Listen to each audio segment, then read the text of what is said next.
Right now, someone is sitting in a dimly lit room, staring at a glowing screen, adding a $200 jacket they don't need to a digital cart. They feel terrible, but the moment they click Buy Now, they'll feel a sudden, sharp rush of relief. We've been told this is just a harmless bad habit, a quirky human glitch we call retail therapy. But the numbers don't make sense. If this is just a momentary lapse in judgment, why does the global economy rely so heavily on it?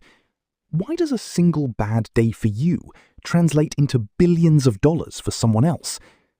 Most people think they buy things when they're sad because they want the item. They think the new shoes or the latest gadget will genuinely make them happier. But that's not actually what's happening. If it were about the item, the happiness would last after the box arrives. Instead, the packages sit unopened by the door, and the regret sets in before the delivery truck even leaves the neighborhood. To understand how we got here, we have to look at how our brains handle control. When you're sad, your world feels chaotic. Your brain experiences a literal drop in dopamine, the chemical currency of anticipation. You feel like a passenger in your own life, being dragged along by circumstances you didn't ask for. Psychologists call this a loss of internal agency. It's a fancy way of saying you feel helpless. In the physical world, fixing a bad day takes effort. You have to talk to people, exercise, or confront the actual problem. But the internet smoothed out all the friction. It turned consumption into a single-tap ecosystem. But that raises a bigger question.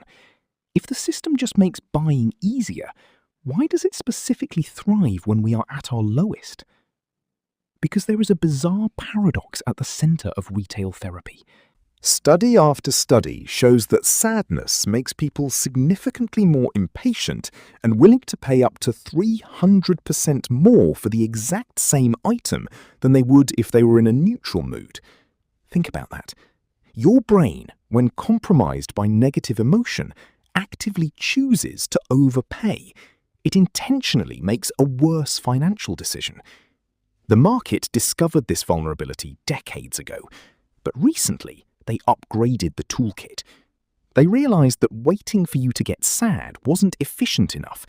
They needed to predict it.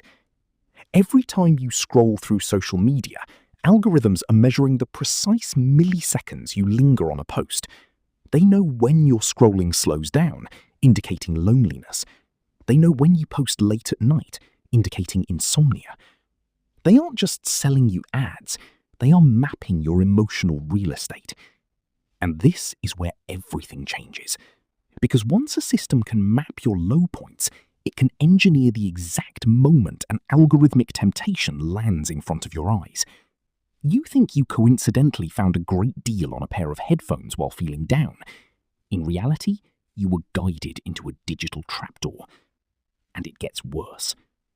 The first real layer of the mystery is that you aren't actually buying happiness. You are buying a temporary illusion of control. When you click purchase, your brain doesn't care about the object. It cares about the choice. In a world where you can't control your boss, your relationship, or your anxiety, you can control the fact that this specific object now belongs to you. The transaction is a microdose of authority. It's the psychological equivalent of a toddler slamming their hand on a table just to prove they can make a loud noise. It's an assertion of existence. But the corporations running the pipes, moving money around the world, didn't stop at just giving you an illusion of control. They realized they could monetize the hangover. Which leads to something even deeper. If the system wanted you to feel better permanently, it would sell you things that actually solve your problems. But a satisfied customer is a terrible consumer. A happy person doesn't need to scroll through shopping apps at 2 a.m. The real engine of modern commerce isn't satisfaction, it's the loop of temporary relief followed by immediate guilt. The guilt makes you feel bad again, which resets your internal agency to 0, which makes you prime for the next notification. They aren't selling you a cure, They are selling you a highly addictive temporary painkiller that causes the exact headache. If everyone suddenly woke up tomorrow completely content with what they owned and who they were, entire sectors of the global economy would collapse by Monday afternoon. They have successfully turned our deepest psychological vulnerabilities into predictable, recurring revenue. The next time you're having a terrible day and feel that familiar magnetic pull toward an online store, stop and look at the screen. Ask yourself who is actually winning that transaction. Because the system knows exactly how much your heartbreak, your stress, and your loneliness are worth in dollars and cents. The only question left is, how much more are you willing to pay them for it?